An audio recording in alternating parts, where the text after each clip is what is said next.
Assalamualaikum warahmatullahi wabarakatuh. Di sini kami dari kelompok 3 ingin mempresentasikan mengenai implementasi parasitoid sebagai agensi hayati dan implementasi pengendalian hayati pada tanaman padi. Sebelumnya, perkenalkan, nama saya Pina Lestari, NIM 023. Saya Reni Wahyuda Mastuti, NIM 061. Saya Teddy Septiawan, NIM akhir 009. Saya Ahmad Syarif Syabullah, NIM akhir 258.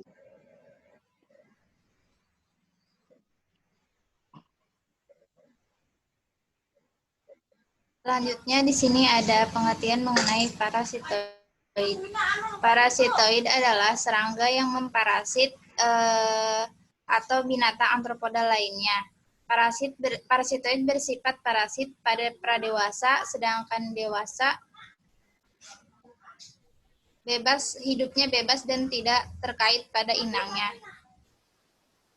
Parasitoid ini hidup menumpang di dalam tubuh inangnya dengan cara menghisap cairan tubuh inangnya guna memenuhi kebutuhan hidupnya.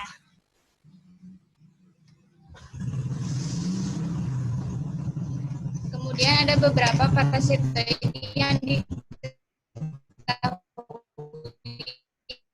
dapat mengendalikan hama pada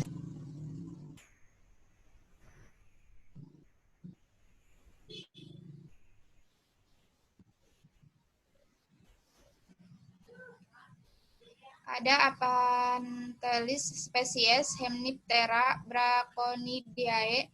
Ini menyerang Erulema Belanda atau hama kupu-kupu kuning.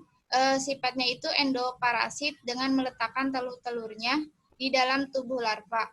Mekanisme parasitoid ini memarasit serangga inangnya, yaitu dengan meletakkan telur oleh induknya pada permukaan kulit inang atau dimasukkan langsung ke dalam tubuh inangnya dengan tusuk ovipositornya. Kemudian setelah larva parasitoid telah menetas, akan menghisap cairan tubuh atau memakan bagian tubuh dari inangnya. Tubuh larva Belanda akan mengeras dan berwarna hitam. Selanjutnya ada tawon brakon. Mekanisme parasitisme tawon brakon yaitu dengan hinggap pada larva sasarannya dan kemudian meletakkan telur ke dalam tubuh larva.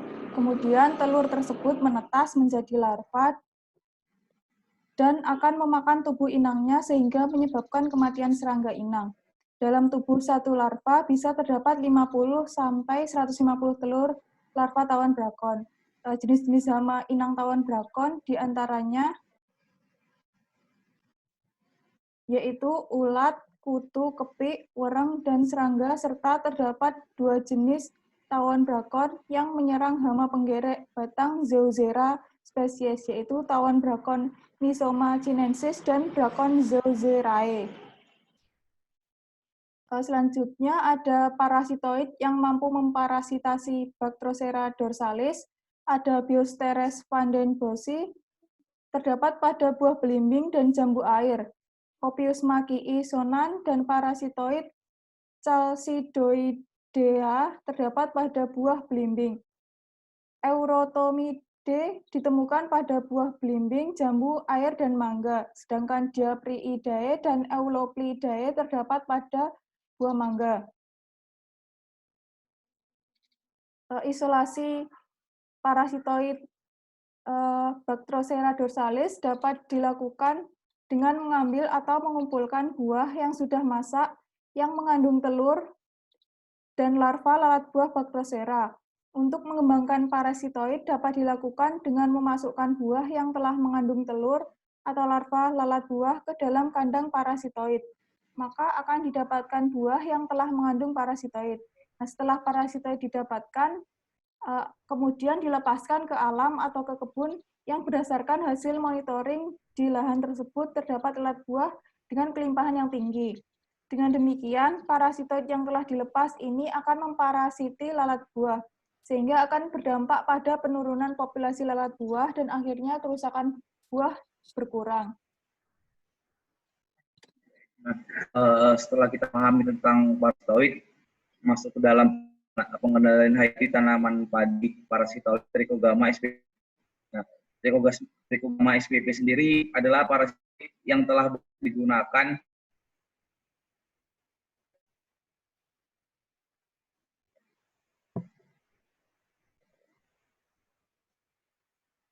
banyak digunakan untuk pengendalian hama, terutama Lepidoptera. Nah, perbanyakannya digunakan ganti yang disukai oleh Trichogama spp, yaitu Saratoga cerealea atau Oliver atau Sorcira palnica Stenton.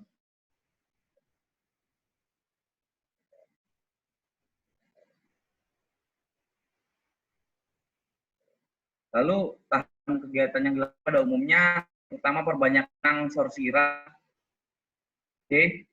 penularan inang, lalu pembias, perbanyakan Trichogama sp, pelepasan di lapangan, lalu evaluasi. Nah, lalu perbanyakan inang Sorciraceae yang pertama beras PK atau campuran dedak dan beras dengan perbandingan 1:1 sebagai media perbanyak. Lalu masukkan ke kayu atau plastik dengan ketebalan 5 cm, ditutup dengan strimin. Setelah sampai 25 sampai 30 hari muncul lengat atau kupu. Kupu diambil setiap hari untuk dipindahkan ke tabung peneluran. Nah, peneluran tempat peneluran dari pipa paralon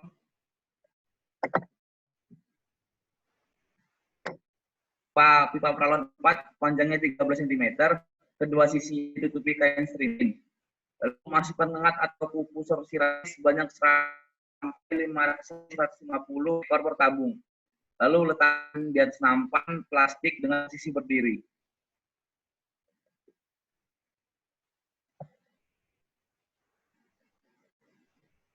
Setelah 20 lengat atau kuku mulai bertelur, diletakkan tempel pada tutup tabung atau kain strimin.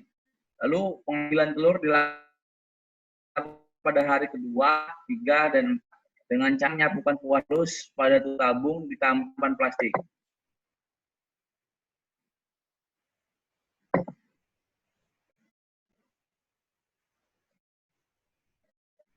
Kemudian ada pembuatan pias. Pada tanaman tebu, padi, dan sebagainya dikenal pias Trichogarma sp sebagai upaya pengendalian terhadap serangga hama penggerek baik pucuk maupun batang. Istilah pias merupakan implementasi dari kertas karton manila yang ditempel sejumlah telur inang untuk hama penggerek pucuk menggunakan parasit telur Trichogarma japonicum, sedangkan hama penggerek batang menggunakan parasit telur Trichogarma chelois. Ada pembuatan pias, yaitu dengan cara siapkan kertas manila ukuran 20 x 10 cm, oleskan lem povinoi atau arbigon pada separuh bagian kertas untuk melekatkan telur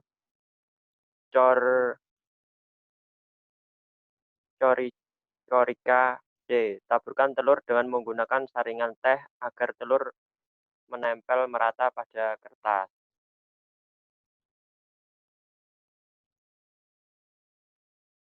Kemudian lanjutannya, lakukan penyinaran dengan lampu UV selama 10-15 menit agar telur menjadi mandul.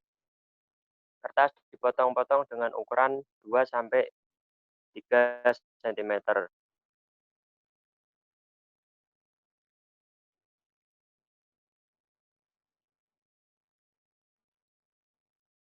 Kemudian ada perbanyakan Trichogarma sp. Pias dimasukkan dalam tabung atau toples plastik ditutup dengan kain kasa. Setiap tabung atau toples diisi 18 sampai 12 plas baru dan 1 plas yang sudah terparasit atau telur penggerek batang yang diambil dari lapangan. 3-5 hari setelah terparasit, telur pada plas akan berubah warna menjadi hitam kelabu, siap untuk dilepas di lapangan. Apabila dibiarkan pada hari ke-7-9 akan muncul parasitoid Trichogarma sp atau dewasa imago. Penundaan penetasan dapat dilakukan dengan menyimpan pada suhu dingin atau kulkas. Penundaan penetasan sebaiknya tidak lebih dari 10 hari.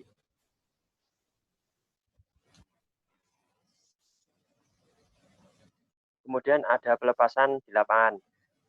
Stasiun pelepasan dibuat di gelas plastik yang digantungkan menghadap ke bawah. Stasiun pelepasan diletakkan tersebar merata dengan jarak antara stasiun 20-25 meter. Pelepasan parasitoid Trichogarma sp dengan dosis 100 plas per hektar dilakukan pada saat tanaman umur 2 minggu setelah tanam sampai 9 minggu setelah tanam dengan interval 1 minggu atau 8 kali pelepasan. Pelepasan pertama terdapat 16 plas per hektar dan pelepasan minggu berikutnya 12 plas per hektar.